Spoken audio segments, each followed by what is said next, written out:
I'm still trying, having our people of First Crystal Foundation, having Samuel, having my president of the organization, Saida. We are trying a lot to end FGM. FGM is a deadly monster. I used to say that our girls are born perfect, and we want them to remain perfect. And if we want them to remain beautiful, it's not good for us to judge God. Because when God created human being, every part of the body has got its own function. Why do we judge?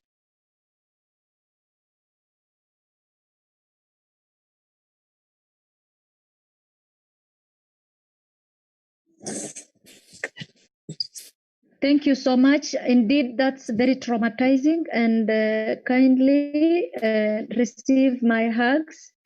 And I would have hugged you if it was live, but unfortunately, we are speaking online. So take it easy. Yes, it also happened to me, and I know it's very painful for survivors to share their stories. And that's why, indeed, we want to tell people that this is what really happens to us. Behind our beautiful smiles, there is also a painful story hidden inside us, and it's only us who can tell the world what we are going through. Otherwise, people might think FGM is a good thing, whereas we are still suffering inside. So now over to Rose or Guba, and the platform is yours. Welcome. Thank you very much. I'm Rose Orguba. I'm from Rendile community. It's a community which is found only in Marsabit County. We are a very small ethnic group, and we share our cultures with the Samburus and Somalis. Our dialect is more of Somali, and our culture is more of Samburu. So we share a lot with them. In Rendile community, if a girl is not cut, up to now, that girl is not considered to be a woman. Even if you get married to the best man of all, even if you get married to the president of the biggest superpower, you're not considered to be a woman enough because you're not cut. So when I was growing up, my father happened to have been a soldier in Kenya Army, Nanyuki. So we grew up in Nanyuki and coming back home. Our home is in Laisamis. So there was this lady, a nurse in the Kenya Army, who was also a Rendile. And the moment she was exposed and she knew about these things, the best thing she could do is to enlighten her people. So she just conspired with my mother, and they said, my brother's children should not undergo this.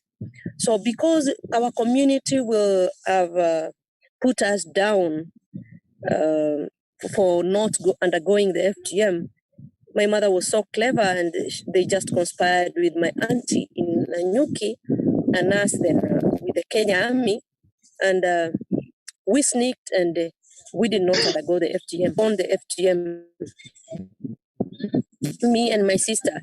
So it was a trick which was played on everybody, and people knew that, they have undergone FGM, and that is how we ran away from it.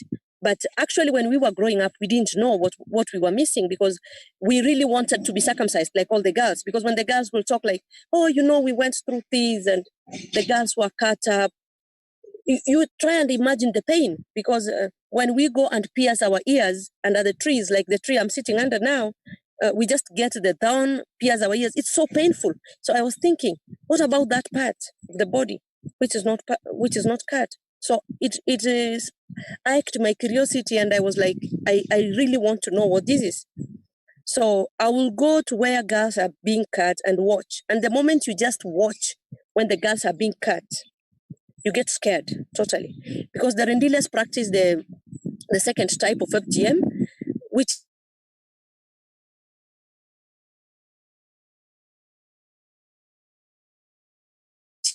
is when the body is still numb, then they pour water on you mixed with milk. It's called harar. They pour on your body to numb it up, and then the girl is cut. with a very sharp razor blade, very new. Each girl will have theirs, but they will be in one hat.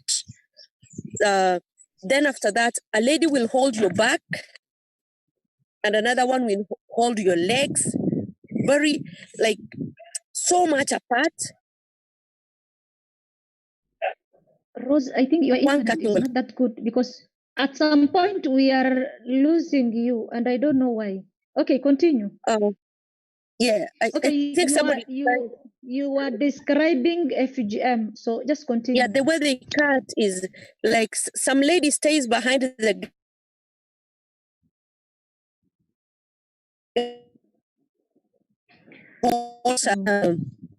Sorry, somebody's just trying to distract me calling.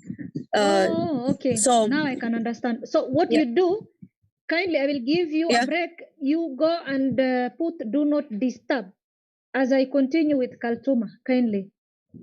Okay, thank you. So, and Caroline is back, eh? Caroline, unmute yourself. Unmute yourself.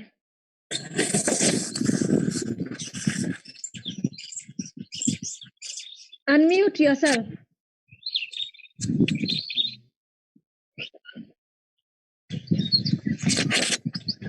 Tell him to unmute you.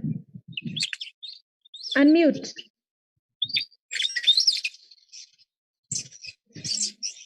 Okay, can you hear me? Okay, you can now share your story. Okay. Kaltuma from Garissa County. Oh, Kaltuma is on. Okay. Somali community who are almost 99% FGM practitioners. I mean, who practice FGM. And I'll share a general view on.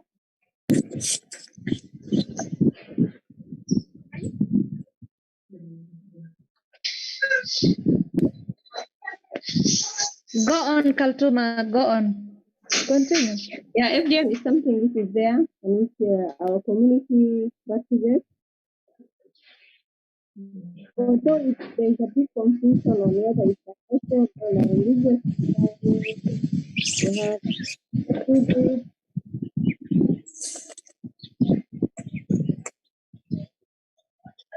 We have a two groups of communities.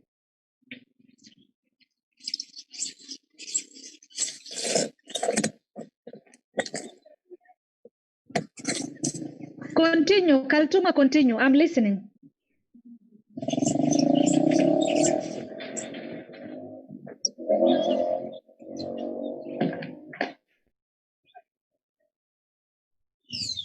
Your voice is not heard. I don't know why. Kaltuma, can you hear me? Okay, the rest kindly mute yourselves. Kaltuma, can you hear me? Yeah, that's very low. Okay, continue now. Okay, I say Somali community mainly practices here. This is the Quranic side, and recently they claim to practice the Sunnah, although it is not reality. They claim it's Sunnah, but it's not. And some of the main challenges that women face nowadays during delivery, majority are now Somali men now are complaining why all our women are delivering through CS. Simply because it's the effect that the child has been shown with, mainly at age of 10 out of 11, and the effect is still with us. I think the big confusion with the community is if you ask any Somali men or women to describe for you the effect of HBM, they will know it from 1 to 10. But if you ask them why are you still practicing this, that's one disadvantage of our community. They are practicing, but they don't know why they are doing it. Some confusing, religious requirements are claiming that cultural practices they are not finished. So I think as a woman, we have a big role, especially as a mother, to get rid of these practices. I have personally had a mother saying she was discussing with her friend asked her, why are you planning to pass your daughter? Because my daughter must undergo what I have been through. That's the one thing up to date. I couldn't believe what I was hearing. It was right. I was just imagining how can you wish to expose your daughter to something that nobody can even imagine doing? You know, I think to me it's just because of ignorance. I think somebody is doing it and cannot justify why they are doing it. The community are still doing it with ignorance. But when the religious, so you have a big role as a woman and as a mother to come out and to be a role model. One thing I'm sure about is that my daughter is not Christian, and I am sure that she will be a champion for the rest of the that. And another disaster that we have is the stigma that the girls who have not been go through. There is no girl who can proudly stand up and say that and say from some of even girls that were going with high school, you know, those girls from other regions think that FGM does not exist. FGM does not exist. So the ladies from Moyale, Marsabit, and us from Garissa, we used to pretend that even us will have never undergone it because we never wanted to stigmatize with our ignorance. These are kind of people who are still practicing these outdated practices. But still, I know some friends who their daughters have not undergone. There are some families who are not willing to expose their daughters to such practices, but they cannot proudly come out and say that I'm not practicing because they fear the stigma that they will get from. Thank you so much, Kaltuma. And yeah, I know from the Somali community, it's not very easy when you go to other regions that you are a survivor. It's not easy to share and speak up about your stories. That one I understand. Also, the stigma of being uncut is also on another level. I know all those things. So inshallah, now next to Caroline. Caroline, kindly unmute yourself. Okay, the floor is yours.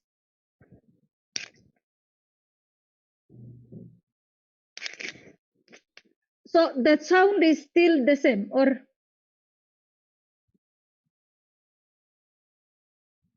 can you hear me?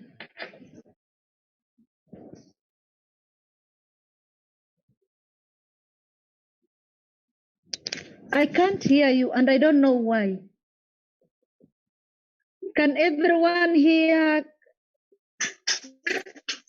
Caroline? Jennifer? Jennifer? Kaltuma, mute yourself kindly.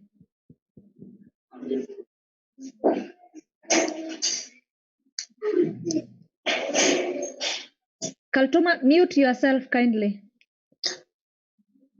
Okay, thank you. So Jennifer, okay, Caroline, I think we have a problem with your sound. I don't know why. Do you have earphones? Ask the person who is helping you to get you earphones so that you can connect directly to the laptop, kindly. Okay, okay, then I will go back to Elizabeth. Elizabeth, kindly tell us the type of FGM your community practices. Also, tell us, and on Tuesday, we celebrated the Day of the African Child, whereby we were talking about access to justice and to children friendly justice systems in Africa. So when it comes to FGM, people do not still report the cases of FGM. How can we ensure that those children at home can access and get justice when FGM happens to them? Or how can we ensure that girls cannot go through FGM once we notice that there is something being prepared upon them? Okay, thank you very much.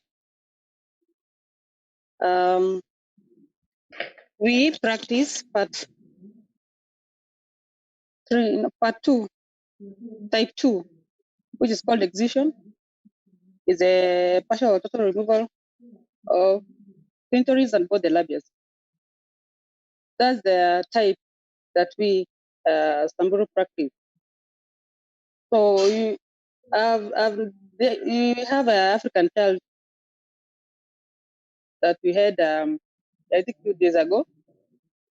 So what we are trying to do in our community, we have administration, we have the chiefs of the villages, we have the village councils, we have the village elders. So we have already talked to them, and also we have I've talked to them, and also I've told them about the effect of FGM. So we have champions. So they are the ones. If anyone hears that there is a girl who wants to undergo the cult, they're the ones to report. Yeah, we don't want to force our people. We don't want our people to be jailed, but it is the word that we're telling our people that FGM is not good. We educate and tell them the effect of FGM. But since that's why we have engaged the administration, we have engaged the chief, we have engaged the village admins, we have engaged the village elders, and also we have the village councils down to the grassroots. So we are hand in hand with them